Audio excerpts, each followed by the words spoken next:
议员多数人表示，有关林德区的文贤消防分队伫基美事业的营地起到单已经超过30单，不止建文路区嘛因为伤矮影响出车。另外，德南派出所的办公厅舍同款路区无够使用，所以提案建议市府迁建到昆仑路中军段923号以后，目前已经编列80万的都市计划变更委托服务经费。伫总理顺表达肯定，希望加速兴建进度。因为迄块是农业区，农业区咱爱变更到咱的机关用地，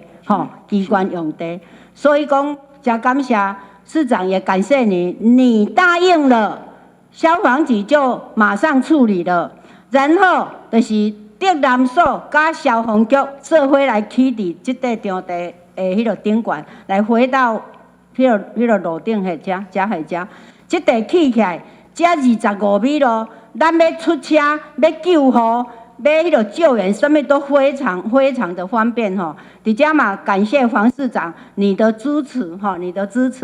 这拢是做公德的代志吼。会中议员嘛关心林德区胜利路、新店路破损以及桂林区成功路路边问题，都来要求拓宽改善。干务局嘛回应2项工程分别编列1200多万甲1亿5000多万，都来改善道路开辟时卖施作雨水下水道，一并解决交通加排水。今日新闻，军事林光采访报道。